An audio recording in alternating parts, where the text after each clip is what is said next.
At 4 p.m. on Saturday, the 2nd of December 1911, the first purely scientific expedition sailed out of Hobart for Macquarie Island. It was the opening stop in a 2-year expedition to the Antarctic.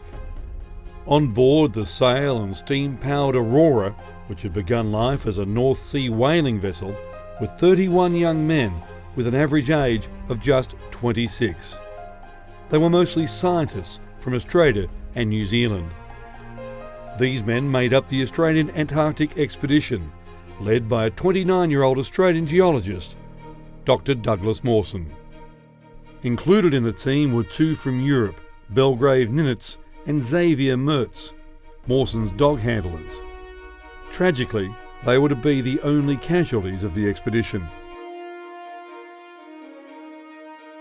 The group sailed straight into rough seas. Some of the dogs had to be rescued from being swept overboard.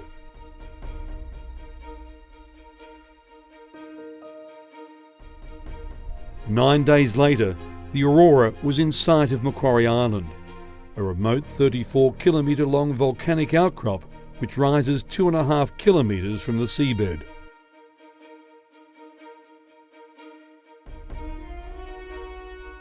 Nearly 100 years later, a party of 3 arrive on Macquarie Island. Their mission?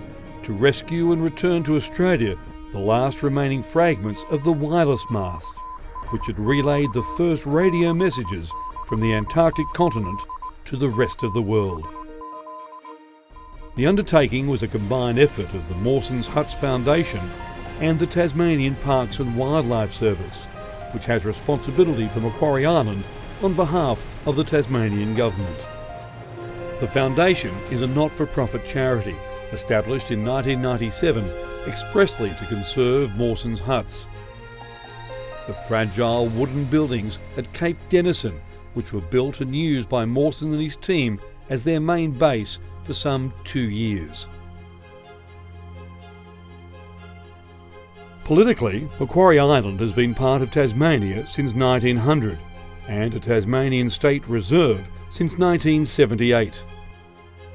The party of 3 consisted of Peter Maxwell, a materials conservator from Adelaide and a veteran of Antarctic work, alongside Marty Passingham, a heritage carpenter and historian based in Hobart, and Frédéric Olivier, a French-born film producer and experienced Antarctic traveller, now also based in Tasmania.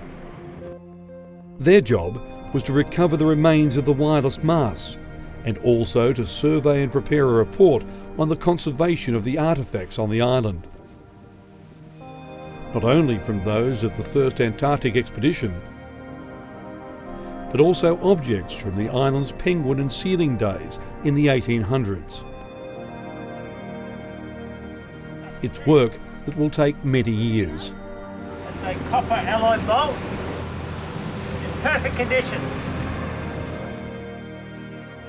Macquarie Island is now a World Heritage Site, with all flora and fauna protected.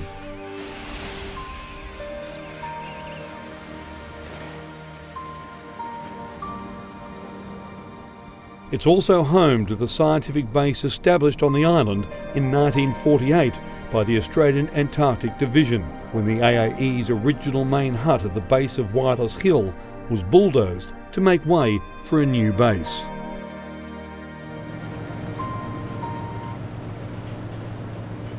The recovery team arrived on the French government's supply ship L'Astrolabe, chartered by the Australian Antarctic Division to supply its scientific base. Landing on the same beach as Mawson's team had 100 years earlier, and not far from where his 5-man team had built their main hut, the recovery team climbed Wireless Hill on the northern tip of the island.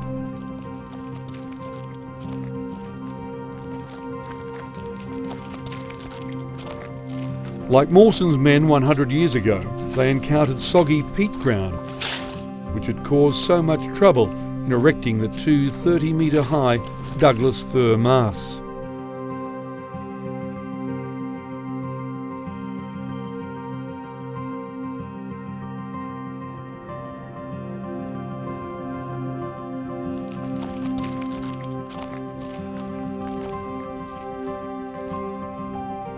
In December 1911, Sir Douglas Mawson chose this spot on Wireless Hill on Macquarie Island to erect a mast to facilitate communication to Antarctica. What we have here is the remains of this first mast, which consists of 3 pieces of timber and 2 iron alloy elements associated with that mast.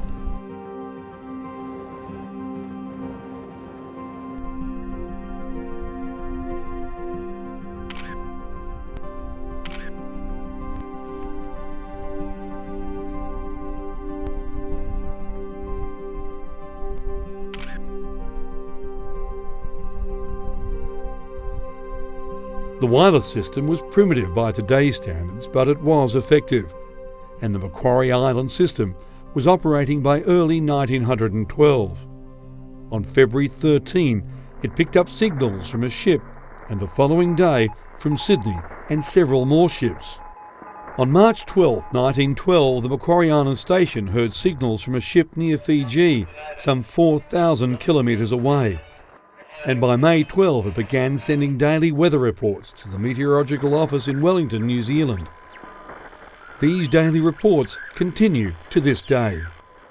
But it wasn't until September 25, 1912 that the first signals were heard from the main base, which had been established at Cape Denison. It was faint, and all that was heard was, "Contact Pennant Hills in Sydney." It took another 4 months to make further contact with Mawson's main party. On February 3, 1913, the base reported that Xavier Mertz and Belgrave Ninnis had died. Then 17 days later, the 2 bases finally made two-way contact. And that remained until Mawson's party left Cape Denison for home in December 1913. Only 3 small pieces of the mast remain. They were decaying in the soil until recovered by the team. This may prove to be one of the most important artefacts in Australian telecommunications history. Sadly, also just a few fragile pieces of the 2 huts which housed the equipment remain. One hut was for the generator, the D. Dion hut, which was named after the manufacturer of the generator. The second hut, for the wireless operating system, was placed a little distance away, so noise from the generator didn't interfere with listening for signals. The remains of both are all but covered by sub-Antarctic undergrowth. Surveyors will document and record their position, but little can be done to conserve the scant remains. There were 5 members of the 1911 Macquarie Island Party.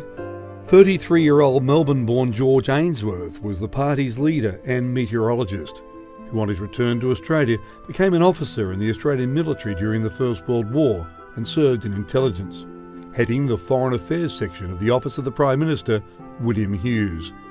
Ainsworth died in 1950, aged 78. Leslie Blake, aged 21, was the team's cartographer and geologist, and his mapping and surveying of the island was a major achievement.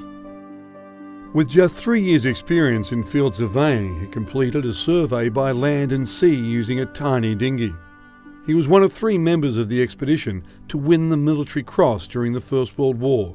He died in France, aged 27.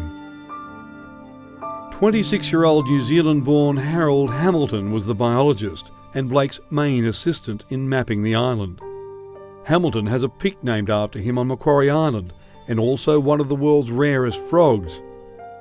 He later became the first director of the School of Maori Arts in Rotorua. He died in 1937, aged just 52. 25-year-old Charles Sandel was the party's mechanic and one of the 2 wireless operators in the team. The only English-born member of the Macquarie Island Party, Sandel maintained the generator engine, running the wireless equipment. He took sole charge of the wireless station after Arthur Sawyer, the second New Zealander in the team, was forced home through illness. 26-year-old Sawyer had jealously guarded his place as the senior operator and resisted any interference from the party leader, George Ainsworth. "There is only one way to run this wireless, and that's my way," he wrote in his diary. To help carry sections of the mast to the summit, the expedition used a flying fox installed by sealers on the island several years earlier. These lengths of Oregon pine, also known as Douglas fir, were hauled and carried up by team members before they left for Antarctica. It was a long and painstaking task, and all members of the expedition and some of the Aurora crew took part. They also carried to the summit the steel cables used to hold the two masts in place, and timber to construct the two huts used to operate the wireless system. The erection of the masts on the soggy summit of Wireless Hill proved a major problem, and they toppled over several times. They were held in place by guy wires. The remains of one of those posts which held these in place is still there.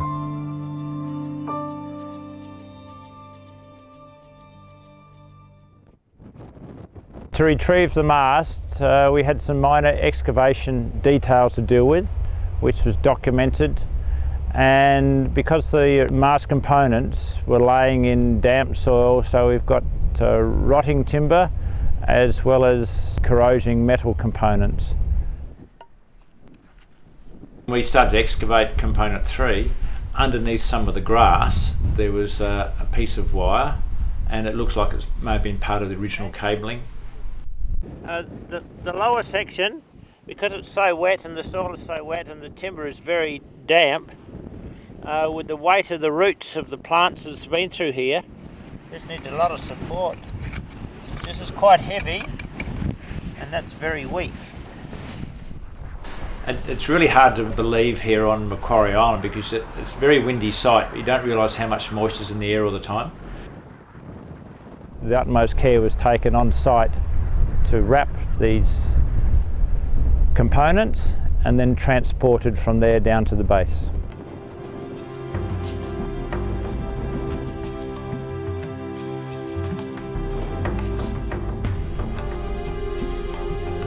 The journey back down Wireless Hill with the priceless fragments was much faster than the trek 100 years earlier.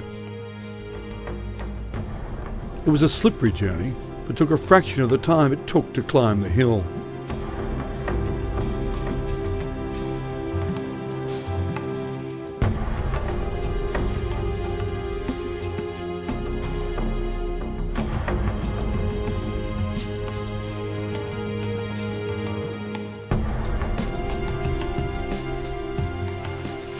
The pieces were then carefully packed in specially made wooden boxes and loaded back on board for the journey to Hobart.